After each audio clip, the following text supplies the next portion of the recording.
Hey guys, Sarek here, and today we're going to talk a little bit about the concept of side decking, and why it's important, why we side deck, and why I think it's something that we don't talk about enough in the Yu-Gi-Oh community. Now, a disclaimer, I don't include side decks in my budget decks for a number of reasons. One being just how variable side decks can be. They're so specific to your meta and what you play and how you play that I can't make a one-size-fits-all side deck. You'll also see that a lot of the generic staples, when I say hand traps, I'll say feel free to swap these out with anything that you have access to or you feel is good in your meta. This also applies to side decks. This specifically isn't a budget video, but it applies to any Yu-Gi-Oh player, and indeed any other trading card game player that has a side deck or a sideboard, as it's called, in other card games. So why should I care about side decking? Side decking is often looked at as an afterthought, yet across a big tournament with best of 3 games, you will play more games with the option to sideboard than not. And that's really, really important. So, if you look at it, at least half of your games in a best-of-3 tournament will be sided. That is assuming that every single game is a 2-0. And up to 2/3 of your games, 66% of your matches in your games will be sided. If everything was a 2-1. You will play more games with a side than not. And because of this, you need to look very differently at how you build your main deck and your side deck. Your main deck should be built to maximize your game 1 win percentage. So how do we maximize our game 1 win percentage? So we build to go first or second. It sounds really, really obvious, but so many people don't do this. Generally, if you're running Kaijus, Dark Ruler No More, Lightning Storm, you don't need to main deck traps like Solemn Judgment, Imperial Order, etc. You might want to put evenly matched in there, but not the others, because you're not going to get a chance to activate them. You want to, unless the game gets incredibly grindy, you want the ability to utilize the cards as efficiently as possible. And this works both ways. If you want to go first, don't fill your deck with Kaijus, because you're not going to use them. Okay. This isn't a hard and fast rule. When Dragon Link was dominant pre-LP ban and Striker Limit, you often saw the decks running 3 copies of Dark Ruler No More in their main deck, despite Dragon Link's reputation as a going first deck. This is because it was just determined that Dragon Link was such a dominant and powerful deck at the time that the percentage points loss was made up by the ability to essentially auto-win against another Dragon Link player. Because you could Dark Ruler No More, you would then be free to break and make your entire board and win the game that way. And also because it's going first deck, you only have a 50% chance of going first anyway, assuming your opponent also wants to go first. And that's why it's so important. And generally, because obviously going first is seen as an advantage in Yu-Gi-Oh!, and it is, you're more likely to get what you want if you build a going second deck. So you may be able to leverage that, but the downside is then you have to play through whatever your opponent sets up for you. So, when you're playing a main deck, when you build a main deck, what you want is you want options. You want the ability to win that game 1. And it means you need to be as generic and as broad as possible with your answers to certain things. They might not be the best answer, but they need to be the second or the third best answer against lots of decks. This is why cards like Ash Blossom and Ghost Bell see so much play at the moment, because they're just good against so many different decks. Whereas you have cards like Droll and Nibiru that are fantastic against certain decks, other decks you may as well just be playing blank cards. And this is where the concept of knowing your meta is really, really important. So let's look at a theoretical example here. So say you go to a locals event, and you know that the deck you're playing has a really bad matchup against Drytron. But you also know at that locals that there is only one person who plays Drytron. Okay? If it's a large locals, and one person plays Drytron, you also know that a large number of people, say 10 of the people at that locals, play Tri-Brigade. And that's the most common choice of deck at that locals. Okay? So statistically, you are much more likely to be matched against a Tri-Brigade player. So you should build that deck, your main deck, with the ability to win game 1 against Tri-Brigade. Okay? And this is even true if you have a high win rate against Tri-Brigade. It's better to guarantee that win against the decks that you're likely to face than build for a one-off deck, even if you have a bad matchup. So we can illustrate that with some statistics here. So say you have a 70% win rate against Tri-Brigade in game 1. We'll ignore going first, second, bricking, all of that. We'll just say you have a 70% win rate against Tri-Brigade in game 1. If you build your deck to beat Drytron. Okay? Say you get matched up against 3 Tri-Brigade players in a row. Again, unlikely, but could happen. Your chance of winning 3 game 1s against Tri-Brigade, okay, if with a 70% win rate in every game, remember all the games are independent of each other, is 35%. It's slightly less than 35%. If you can push your main deck up to a 90% win rate in game 1 against Tri-Brigade, your chance of winning 3 game 1s against Tri-Brigade is now over 70%. And in both these scenarios, you're much more likely to play against Tri-Brigade than Drytron. And this is why we have a side deck, because remember, this is just speaking about game 1. And this is why it's imperative to know what meta you expect to face. Because if you build your deck expecting to face Drytron when you know that there's only one Drytron player at an event, or you know it's not represented, you're essentially ruining your own win rate by that. Okay? So, you want to build your deck to win as many game 1s as possible, your main deck. That is the purpose of your main deck. So now let's talk about why we side deck. And there are, in my opinion, 3 main reasons we side deck. And the first one is to improve bad matchups. This is self-explanatory. The second one is to enable us to go first or second. As I mentioned, you should build your main deck with the intention of going either first or second. So in your side deck, you need options for the other one that is your less preferred option. And finally, you want to strengthen good matchups.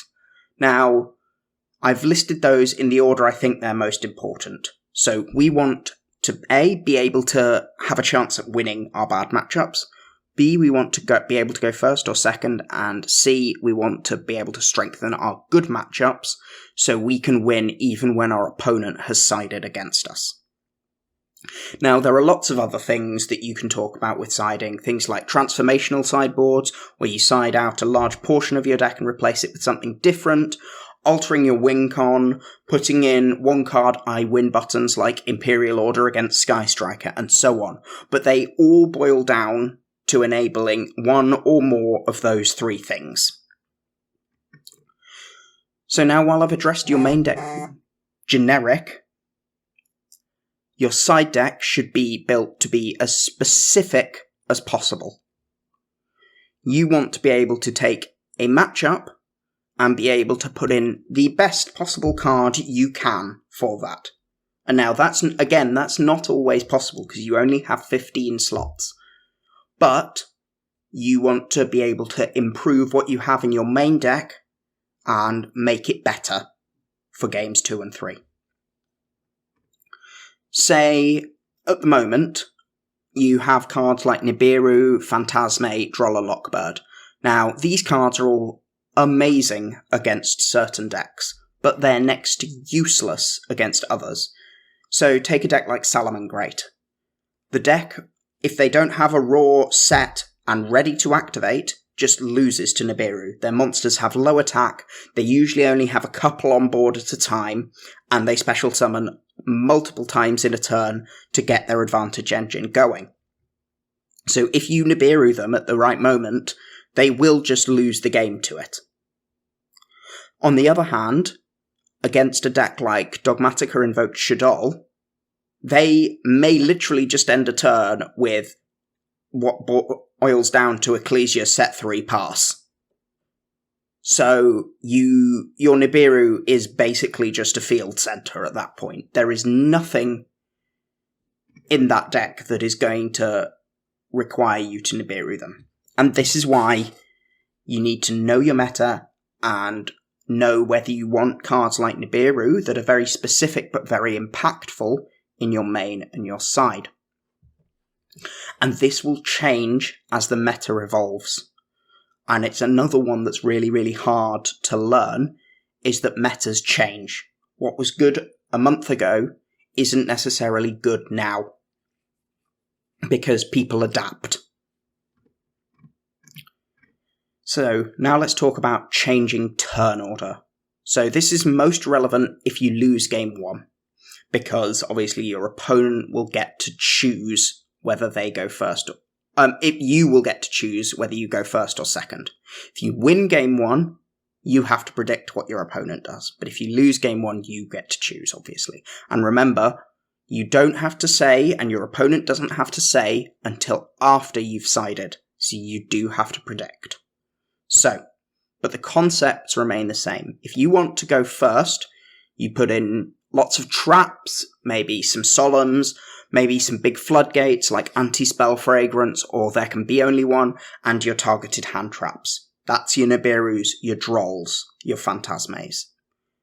If you're going second, you want to put in your Kaijus, your back row removal, your board-breaking cards like Dark Ruler No More, or your I Win button like Red Reboot that just ends trap decks turns, and then you've got your cards like Pancratox that are just should be in every side deck, to be completely honest, and again, your targeted hand traps.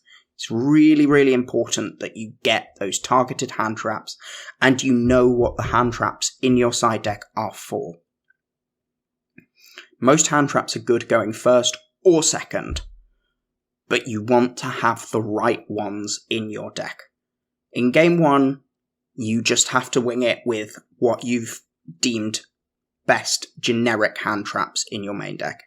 In game 2 and 3, you know what you're up against, so you can do that targeting.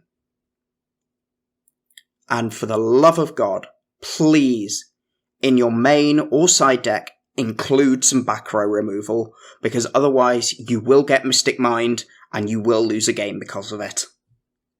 Please include Twin Twisters, Harpy's Feather Duster, Cosmic Cyclone, anything like that in your main or side deck before you get Mystic Mind. That's the end of this public service announcement. If we're improving a good matchup, again, it's a very similar concept, but it's much harder to sort of pass because A, we're assuming we've won game 1, so we don't know whether we're going first or second here, and B, you will generally have fewer cards to side because you should have built your deck to win those game 1s, and you might not have as many targeted cards in there, and you have to predict what your opponent is going to do to try set you back.